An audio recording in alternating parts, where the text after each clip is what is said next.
कहते हैं सब वेद पुराण, एक वृक्ष 10 पुत्र समान। राम राम सा चौपाल देखने वाला सगड़ा दर्शक भाई बहनों को बहुत बहुत स्वागत है।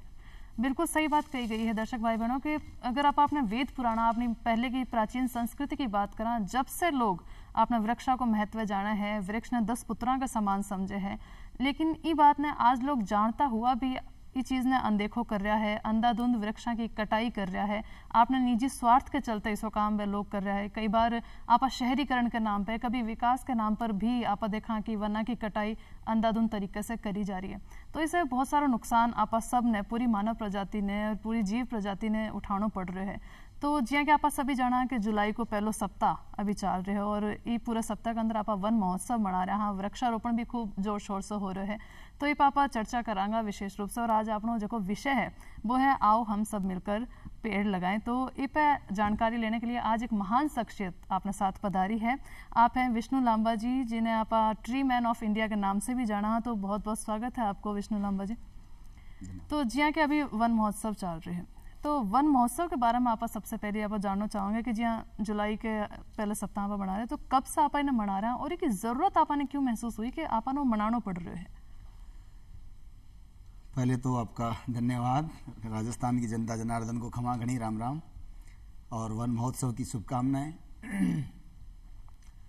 भारत की महान सभ्यता, हमारे संस्कार, हमारे पूर्वजों का कार्य व्यवहार जीवन हमें हर चीज को उत्सव के रूप में मनाने की प्रेरणा देता रहा है। अभी हम औपचारिकता के नाम पर हर चीज का डे और उत्सव और इस तरह की चीजों को शुरू कर दिया हम लोगों ने। प्रकृति कभी भी अपने सिद्धांतों समझौता नहीं करती। जितना हमने उससे लिया और रिटर्न नहीं किया तो फिर उसके परिणाम कभी कोरोना के रूप में, कभी भूकंप के रूप में, कभी किस रूप में आते हैं। वन महोत्सव आज वर्तमान समय की बहुत महती आवश्यकता है और इसका बहुत जितने भी पर्यावरण से संबंधित उत्सव हैं, उन सब उत्सवों में सबसे ज़्यादा अच्छे परिणाम के तौर पर अगर हम लेना चाहें तो वन महोत्सव के रूप में ले सकते हैं, क्योंकि वन महोत्सव बरसात की शुरुआत का महोत्सव है। पर्यावरण के अन्य जो दिवस हैं वो बाद में आते हैं अलग अलग सुविधाओं के अनुसार। यूनाइटेड नेशंस ने 5 जून को वर्ल्ड एनवायरनमेंट डे कर रखा है, लेकिन उस समय यहाँ पर गर्मी रहती है। अभी हमारे यहाँ पर पहला मानसून शुरू हो गया है। बारिश का ये जो पानी है ये अमृत है। ये पूरा पौधों को प्राप्त हो, अभी पौधे लगा दिए जाएं और इसको उत्सव के रूप में मना करके लगाएं, परिवार के सदस्य के रूप में लगाएं। घर में जैसे पूर्वजों में कहा जाता था ना कि आपके घर में कौन कौन है जी, तो वो अपने परिवार के सदस्यों के बारे में बताते थे। तो वो ये भी बताते थे कि 4 गाय भी अपने, 2 भैंस भी रख रखी है, एक घोड़ा भी है, एक बाहर कुत्ता भी रहता है, वो भी अपना ही है जी। ये सब चीजें मैंने देखी मेरे बचपन में, बुजुर्गों में सी बातें। पेड़ की बात भी करते थे लोग। आपके घर में पेड़ कितने हैं? तो बताते 2 बरगद है वहां पर, 10 नीम है, 4 बबूल हैं, 2 आम के भी दादाजी लगाए गए थे, वो भी हैं, उससे परिवार का गुजारा हो जाता है। तो मेरा अनुरोध है कि ये वन महोत्सव का जो समय चल रहा है ये बहुत ही श्रेष्ठ समय है पौधारोपण के लिए। और वन विभाग की नर्सरियों में भी, सब जगह तो नहीं लेकिन कुछ स्थानों पर जहाँ मैं भी विजिट करके आया हूँ, वन विभाग की नर्सरियों में पौधे तैयार हैं। जो जागरूक लोग हैं वो अपने घरों में भी तैयार करके रख रखे हैं उन्होंने। कई सारे ऐसे मातृशक्ति हैं जो अपने घरों में बड़ी मात्रा में पौधे तैयार कर लेती है और फिर निःशुल्क लोगों को वितरण भी करती हैं। अच्छा। पौधे प्राप्त करने के बहुत विकल्प हो सकते हैं और कहीं भी नहीं मिलेंगे तो श्री कल्पतरु संस्थान के माध्यम से हमने तय किया है कि 2023-24 में कम से कम 1 करोड़ पौधे निःशुल्क हम वितरण करें देश भर में जी। और उसके लिए मैं कई चैनलों पर बोल चुका हूँ और हम उसका ऑफिशियली शुभारंभ भी करने जा रहे हैं जी। पौधे प्राप्त करें, वन महोत्सव के माध्यम से पौधे लगाएं और कोई भी सरकारी एजेंसी अगर है या कोई एनजीओ है, गैर सरकारी संगठन है, कोई जिम्मेदार संस्था है, पंचायत है, थाना परिसर है, स्पेशली जयपुर पुलिस ने भी अभी शुरू करने का मानस बनाया है, तो अपने लेटर पैड पे अगर वो क्षेत्रीय वन अधिकारी, माननीय जिला वन अधिकारी के नाम अगर लिखते हैं तो वहाँ से निःशुल्क पौधे भी उन्हें प्राप्त हो जाएंगे। या एक रीजनेबल 1 रुपये रेट पे, 5 रुपये रेट पे पौधे प्राप्त हो जाएंगे। अच्छा। तो इस समय वन महोत्सव का ज़्यादा से ज़्यादा लोग फायदा उठाएं, वन महोत्सव में अधिक से अधिक पौधे लगाएं, स्थानीय प्रजातियों के लगाएं, पूरी दूरदर्शी सोच के साथ लगाएं कि भविष्य में उन्हें कभी किसी नाम पर विकास या सौंदर्यकरण के नाम पर काटा न जाए। तो कहने मतलब वृक्षारोपण को एकदम सही समय चल रहा है और वन महोत्सव आप मना रहे हैं तो मनाऊंगा भी किया, अभी वृक्षारोपण ही नहीं कराऊंगा तो मनाऊंगा किया। तो मनाना है तो आपने ज्यादा से ज्यादा वृक्षारोपण आपने करना पड़ेगा, यदि आप वन महोत्सव है वो अच्छे से मना भी पाऊंगा। एक आप देखा कि और सुने भी आपके बारे में कि आप 1 करोड़ से ज्यादा पौधा आप लगा चुके हो और बहुत सारा सम्मान से भी आप सम्मानित हो चुके हो। तो आप दर्शक भाई बहना भी जानना चाहोगा भी आप बांके लिए हमारे सबके लिए आप प्रेरणा स्रोत हो, तो आपके बारे में जानना चाहोगे आपने कट से आप प्रेरणा मिली कि आप प्रकृति की तरफ इतो रुझान हुए और वृक्षारोपण में आप जुट गया? श्री कल्पतरु संस्थान के माध्यम से हम प्रकृति और संस्कृति के संरक्षण का कार्य लंबे समय से कर रहे हैं। अच्छा। 30 साल से मैं इस दरखत परिंदों के रास्तों पर लड़खड़ाते ही सही में चलने की कोशिश अपने साथियों के साथ कर रहा हूँ। धीरे धीरे हम अकेले थे, फिर कारवां बनता गया और अभी देश और दुनिया में छोटा मोटा एक प्रयास हम कर रहे हैं जी। पिछले 30 वर्षों में निस्वार्थ भाव से जो सेवा हो सकी हमारे माध्यम से, ईश्वर ने जिस काम के लिए हमें चुना है, तो बहुत लोगों की जन सहभागिता, हर प्रकार की जाति, मजहब, पंथ, संप्रदाय, सब लोगों का सहयोग रहा है। और 30 सालों में 1 करोड़ पौधे लगाने का टारगेट अभी हमने 14 मई को पूरा किया है, जिसका ऑफिशियली डाटा हमारे माननीय केंद्रीय पर्यावरण मंत्री महोदय की सेवा में प्रस्तुत किया है। अच्छा। संयुक्त राष्ट्र पर्यावरण कार्यक्रम के प्रमुख की सेवा में प्रस्तुत किया है। उन्होंने हमारे को एक वीडियो संदेश के माध्यम से हौसला अफजाई भी की है। और बिना किसी अनुदान के करने के पीछे बस ये था कि पारदर्शिता का अभाव जहाँ जहाँ महसूस हुआ हम दूर रहे। बाकी हमने 1 करोड़ पौधे का ये टारगेट पूरा किया है और देश के 100 गाँवों को कम से कम पर्यावरण दृष्टि से आदर्श ग्राम बना करके 5 करोड़ पौधे लगाकर मानवता को समर्पित कर सके, ऐसी छोटी सी सोच हमारी है। तो उसमें सभी के सहयोग की अपेक्षा रही है और जितने भी लोग हमारे प्रत्यक्ष अप्रत्यक्ष रूप से इस 1 करोड़ सफल वृक्षारोपण की यात्रा में सहभागी बने, उन सबका भी मैं दूरदर्शन के माध्यम से आभार व्यक्त करता हूँ। और संघर्ष सब प्रकार के आते हैं, वो आए, लेकिन सबसे बड़ी बात शुरुआत कैसे की, तो शुरुआत मेरी प्रकृति संरक्षण के संस्कार से जोड़ने का जो कार्य है वो मेरी माँ को जाता है। मेरी माँ के कारण मैं आज पर्यावरण संरक्षण के क्षेत्र में हूँ और संस्कृति के क्षेत्र में थोड़ा बहुत जो काम कर पा रहे हैं वो मेरे पिताजी के कारण है। मेरे पिताजी मेरे जीवन के सबसे बड़े वॉलंटियर हैं। कैमरे के पीछे रह करके किस तरह से मदद की जा सकती है, अपने आप को एक दीपक की तरह तिल तिल कर जला करके कैसे कोई आपको आगे बढ़ा सकता है, मेरे ख्याल से मेरे पिता का सबसे बड़ा योगदान है। तो एक आप अभी जानना चाहूँगा कि आज यहाँ विकास हो रहे हैं, अच्छी बात है, तो विकास के नाम पर कभी भी शहरीकरण के नाम पर भी या कोई निजी भी स्वार्थ का चलता भी जहाँ पर वृक्ष के अंधाधुंध कटाई की बात कर रहे हैं, तो एक दुष्प्रभाव जनता ने जानना बहुत जरूरी कि अंधाधुंध कटाई हो रही है, तो भी आपने दुष्प्रभाव कहीं कहीं पड़ रहा है अपने पूरे जीव प्रजाति पर की तरीके का दुष्प्रभाव है, जिससे अपना है जगह आज जगह युवा वर्ग है वह भी इससे जुड़ा समझ में आओ कि भी आज अपना नुकसान ही चीज से हो रहा है, तो आप की तरीके से वृक्षारोपण में आ गया वहाँ? जिस समय हमने पौधारोपण का कार्य शुरू किया, जब मुझे बचपन में पौधा चोर गांव में बोलते थे, लोग पौधे चुराते फिरता था, उस दौर में मुझे लोग बोलते थे अरुचि का विषय पर्यावरण को मानते थे और मुझे बोलते थे क्या करते हो, तो पर्यावरण का काम करता हूँ, पेड़ पौधे लगाता हूँ। अरे भाई वो तो ठीक है, और क्या करते हो, इसको तो काम मानते ही नहीं थे जी। तो अभी जो हम जिस तरह के वातावरण को देख रहे हैं, मेरे जैसे युवा, अकेला विष्णु लामा ही पर्यावरण में काम नहीं कर रहा है, विष्णु लामा जैसे लाखों करोड़ों लोग दुनिया भर में काम कर रहे हैं। अभी मैं कई देशों के संपर्क में हम लोग हैं, तो हम देख रहे हैं कि कितना अच्छा काम कर रहे हैं।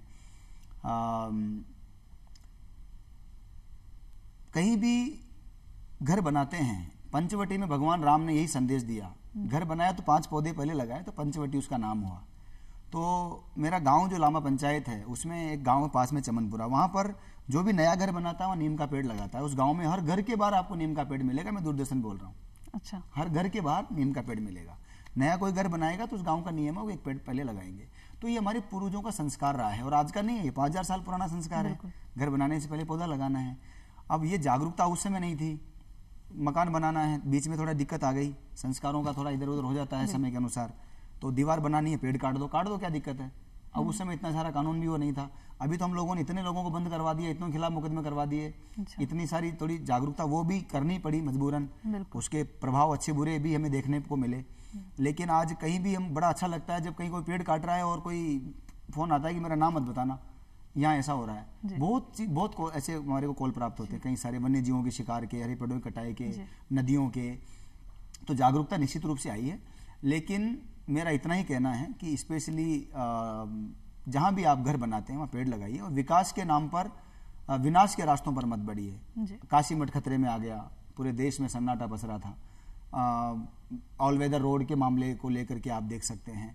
मैं अकेला 2-3 चीज़ों को टारगेट नहीं कर रहा हूँ, ऐसे बहुत सारे national highway, specially national highway हैं, कई सारी बड़ी बड़ी बिल्डिंगें जो बन रही है। माननीय न्यायालय ने स्पेशली कहा है जोर दे करके कि आप कहाँ कितना CSR कर रहे हैं, आपकी जो सोशल रिस्पॉन्सिबिलिटी है उसको कितना आप निभा रहे हैं।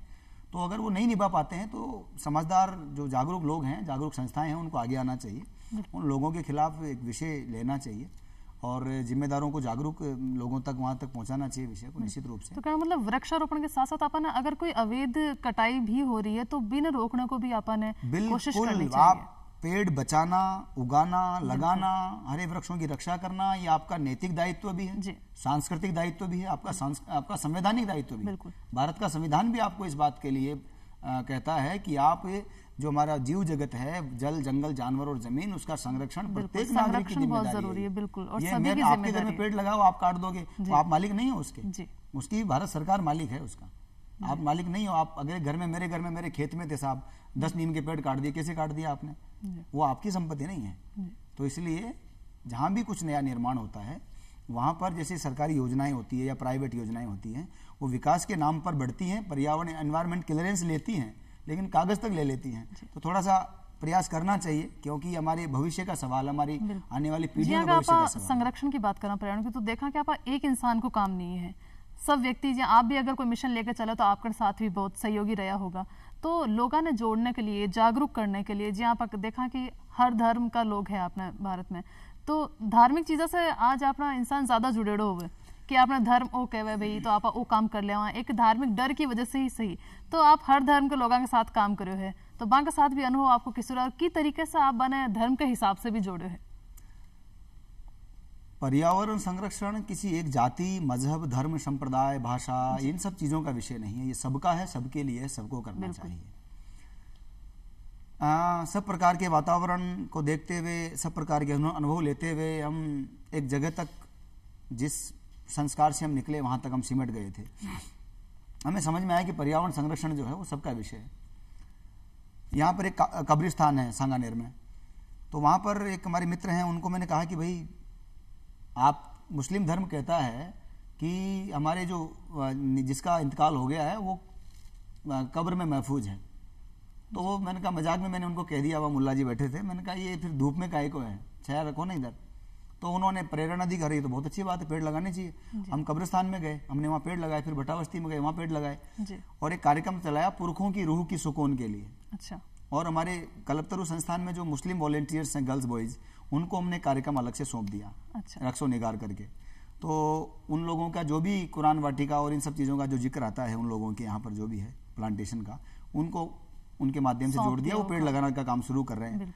और उन्होंने मस्जिद से अजान भी, आवाज़ भी लगाई कि भाई ऐसे ऐसे कल्पतरु वाले आए हैं, ऐसे ऐसे दरख्त लगा रहे हैं, तो आप सब भी इनके साथ में अपने पुरखों की कब्रों के पास पहुँचें इतनी तारीख को, और वहाँ पर पेड़ लगाएं। तो बड़ा अच्छा वो एक हमारा सौहार्द का वातावरण भी उसमें बनने लगा, लोगों के साथ संपर्क भी बना। बुद्धिस्टों के साथ हमने कहा कि भाई बोध गया बिहार में जहाँ है, वहाँ से फल प्राप्त करके, हमारा बिहार में एक अच्छी टीम है, हमारे राणा जी वहाँ पटना में काम देखते हैं, तो उनके माध्यम से हमने बीज प्राप्त करके और उसके बोधि वृक्ष तैयार किए। और जहाँ भी बुद्धिस्ट हैं उनको हमने परम पावन दलाई लामा जी के चरणों में भी मैंने निवेदन किया है। तो जैसे ही उनका मार्गदर्शन मिलेगा हम इस दिशा में और आगे बढ़ेंगे। अच्छा। जैन धर्म के 24 तीर्थंकर हैं, तो 24 के 24 वृक्ष हैं। हाँ। और वो उसको जैन धर्म में केवल ज्ञान वृक्ष बोलते हैं जी। तो अभी मुझे सौभाग्य मिला, मैं बाड़ा पदमपुरा में एक महाराज जी का एक देवी का था कार्यक्रम, तो मैं भावना जो लेके गया, वो मुझे मेरे बोलने से पहले ही उन्होंने कहा कि तुम आ जाओ जिस काम से आए हो, और वो उन्होंने केवल ज्ञान वृक्ष महाअभियान का शुभारंभ कर दिया। तो श्री कल्पतरु संस्थान को केवल ज्ञान वृक्ष महाअभियान के माध्यम से जैन धर्म के जो 24 तीर्थंकर हुए हैं, उनकी तीर्थंकर वाटिकाएं हम जहाँ भी जिनालय है वहाँ लगाने का प्रयास कर रहे हैं। ऐसे ही लगभग सभी धर्मों में, सरदारों में हम जा रहे हैं। गुरु गोविंद सिंह जी ने जहाँ दतवन से करौंदा लगाया पटना साहिब में, वहाँ ले लीजिए, चाहे उन्होंने घोड़ा बांधा जिन वृक्षों का, वहाँ ले लीजिए। राम वन गमन मार्ग में जहाँ जहाँ पर रामायण में जिन जिन वृक्षों का जिक्र आता है, वहाँ पर उन वृक्षों को लेकर के हम प्रयास कर रहे हैं कि जहाँ जहाँ से उनका संबंध है वहाँ के लोगों को जोड़ा जाए, जो समुदाय उनसे जुड़े हैं उनको जोड़ा जाए, जो विचार उनसे जुड़े, जो जाति मजहब पंथ संप्रदाय जो जुड़े उनके साथ हम प्रयास कर रहे हैं। अभी श्री जी महाराज का जिक्र कर रहा था मैं, हमारे पवित्र पूजनीय पीठ है श्री जी महाराज सलेमाबाद, तो वहाँ भी नीम के पौधे दोनों तरफ भक्तों के सहयोग से, आपने कहा कि 1 करोड़ पौधे मैं माध्यम हूँ, मैं निमित्त मात्र हूँ, कुछ लोग साथ आए होंगे ऐसा नहीं है, बहुत लोग आए, करोड़ों लोग आए बाबा।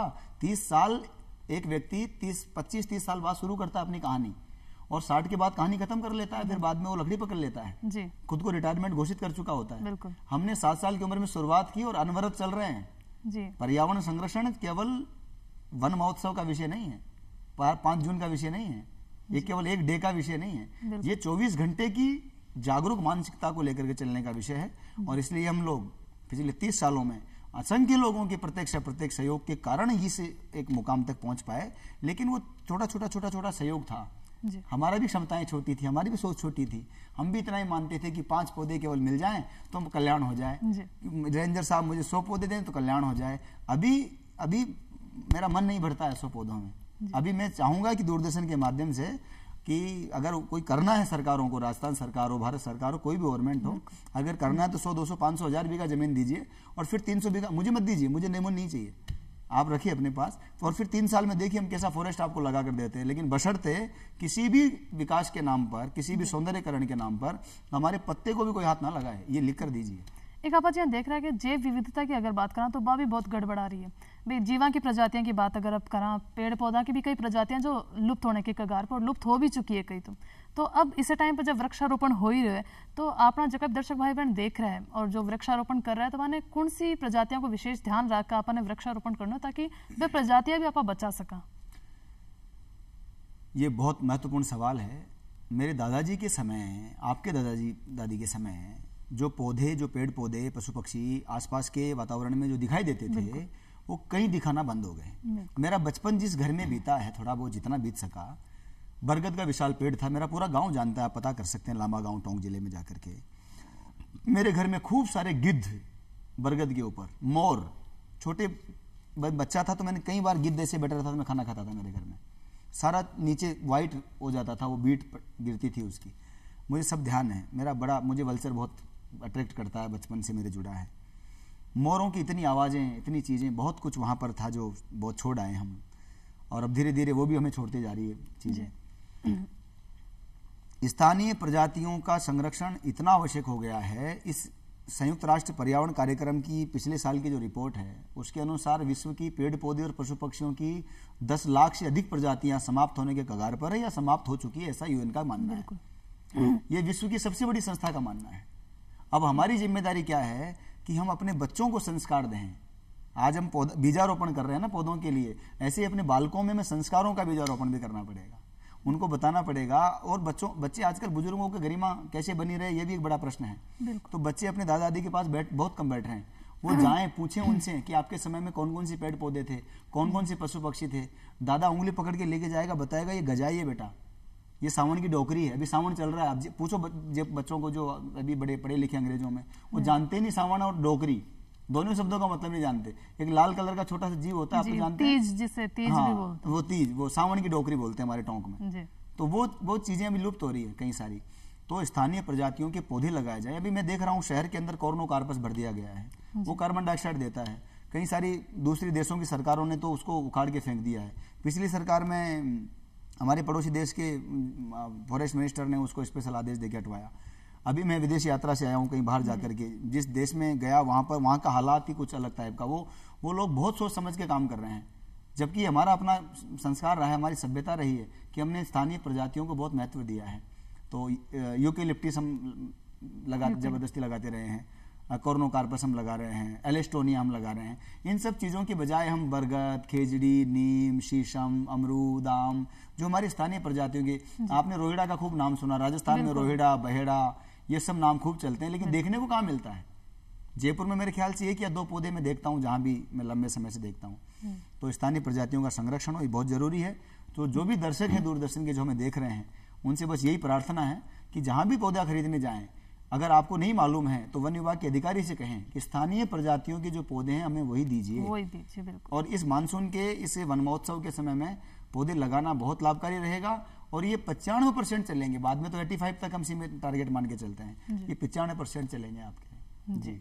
एक आप यहाँ भी सुने हो कि यूएनईपी का प्रमुख भी जो बाको नाम एरिक सोल है, वह भी अठाया है और आपको काम भी वह देखे हो, तो बाका साथ का ही अनुभव आपको रहे? संयुक्त राष्ट्र पर्यावरण कार्यक्रम के 6ठे प्रमुख महान हमारे विद्वान नेता हैं, महान पर्यावरणविद हैं, आदरणीय एरिक सोलहेम।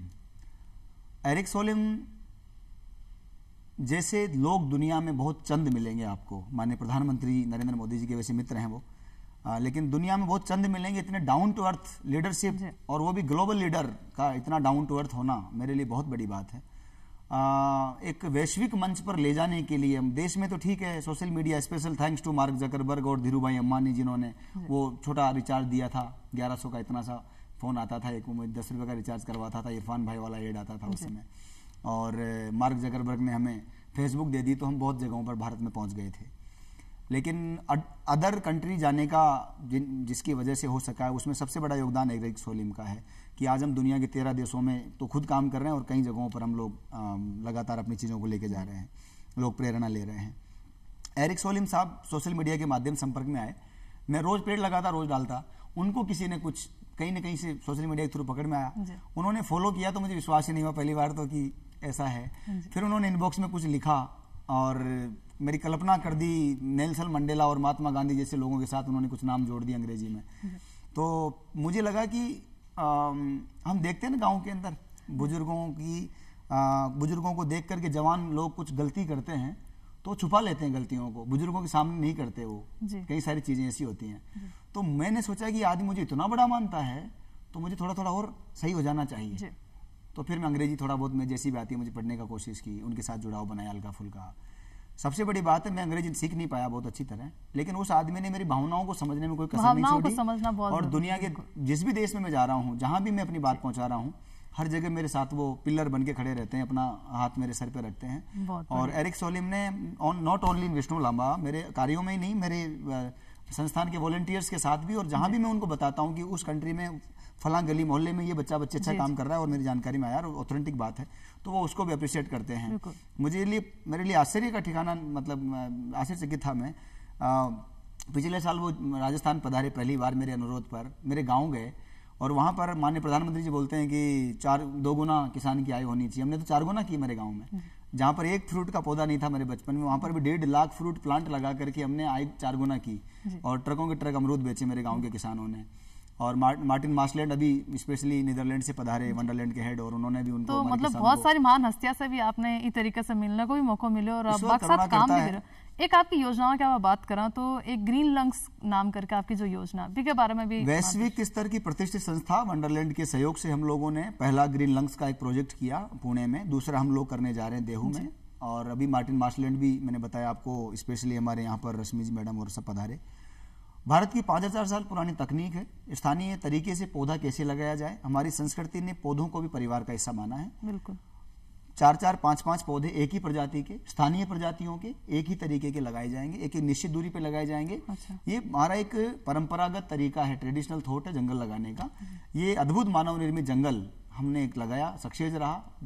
कई राज्यों से लोग आए, प्रेरणा ले रहे हैं, अब खुद भी कर रहे हैं। तो हम लोगों ने उसको, जो देवराई देवबनी लगाते थे, उसको हमने पूरा विश्व समझ जाए, इसलिए हमने ग्रीन लंग्स नाम दिया है। और पहला प्रोजेक्ट हमने तड़जाई करके एक जगह है महाराष्ट्र में, वहाँ किया है। दूसरा हम देहू में करने जा रहे हैं, जहाँ पर संत ज्ञानेश्वर तुकाराम संतों का नाम सुना होगा आपने, वहाँ पर अब हम अभी शुभारंभ करने जा रहे हैं वंडरलैंड के सहयोग से। और ऐसे राजस्थान में भी कई सारे स्पॉट हमने देखे हैं। तो स्थानीय प्रजातियों के चयन करके, और हमारी जो परंपरागत सोच है भारत की 5000 साल पुरानी, उसके आधार पर पौधे लगाए जाएं और पारिवारिक परिस्थिति के अनुसार लगाए जाएं और उनको मानवीय हस्तक्षेप से दूर रखा जाए। वो बहुत बड़े गैस आपके लिए ऑक्सीजन सिलेंडर का काम करेंगे। एक आप देखा कि आपने भारत देश की आप बात करें तो युवा वर्ग सबसे ज्यादा है आपने, तो युवा वर्ग ने हर चीज में आप जोड़ा तो ज्यादा आप फायदा आप देख सका। हाँ, तो आपके यहाँ युवा वर्ग ने अपने जो मुहिम है पेड़ लगावा की, पर्यावरण संरक्षण की, तो इसे युवा वर्ग ने आपकी तरीके से जोड़ रहे हो? युवाओं की बड़ी कृपा है मुझ पर, बड़ा सहयोग है, बड़ा स्नेह है। हम उम्र के लोगों का आशीर्वाद मिलता है, स्पेशली यूथ मेरे साथ जहाँ भी मैं जाता हूँ वहाँ पर मुझे। अभी 4 दिन बाद फिर कल भी एक कार्यक्रम वन महोत्सव का किसी पंचायत में है, तो अभी से ही वहाँ 1500 युवाओं का एक हुजूम तैयार हो गया है। 2024 के अंदर मैं 1 करोड़ यूथ के बीच जाकर के टॉक विद वीमेन कार्यक्रम के माध्यम से संवाद करने वाला हूँ। लगभग 50 से 60 यूनिवर्सिटी कॉलेजों में भी गया हूँ, 23 कंप्लीट नहीं हुआ उससे पहले। और हम प्रयास करेंगे कि हर गांव में, गली मोहल्ले में जाकर के इंटर्नशिप के माध्यम से, एनवायरमेंटल क्लब के माध्यम से, कल्पतरु इको क्लब के माध्यम से, टॉक विद वीमेन कार्यक्रम के माध्यम से या किसी अन्य माध्यम से, बहाना कोई भी होगा लेकिन एक ग्रीन आर्मी ऐसी खड़ी करेंगे देश में जिसमें 1 करोड़ युवा होगा और वो ऑथेंटिक होगा और जमीनी स्तर पर काम करेगा, निस्वार्थ काम करेगा। ऐसा हमारा एक प्रयास है। ये युवाओं का देश है, युवाओं का पूरी दुनिया में सेवा का एक योगदान आपने स्पेशली कोरोना में अभी जो यूक्रेन और इसका रूस का युद्ध हुआ तो वहाँ भी जो लोग फंस गए थे उसमें युवाओं ने, भारत के युवाओं ने जो सेवा की है। कोरोना में जो विश्व में जो लोग हमारे जो भी दुनिया के लोग थे उनकी सेवा करने का काम। तो भारत का ताकतवर बनना विश्व की श्रेष्ठ सेवा की गारंटी है। भारत जितना ताकतवर रहेगा दुनिया की सबसे अच्छी सेवा करेंगे भारत के युवा। ये संस्कार हमारा परंपरागत संस्कार है जिसे हम कभी नहीं भुलाएंगे। बिल्कुल। तो आज आपने बहुत ही प्रेरणादायक आपनो कार्यक्रम रहे है चौपाल को कि विष्णु लांबा जी आपने बीच पधारे, आपने दर्शक भाई बहनों ने एक प्रेरणा दी कि आप की तरीके से वृक्षारोपण की तरफ आप बढ़ा और किया पर्यावरण को संरक्षण करा। तो एक साथ ही विष्णु जी आज आप पधारा, इतनी अच्छी जानकारी और इतनी चर्चा, इतनी अच्छी हमारे दर्शकों के साथ आप करी, इसके लिए आपको बहुत बहुत धन्यवाद। और अब लेवा विदा, राम राम सा।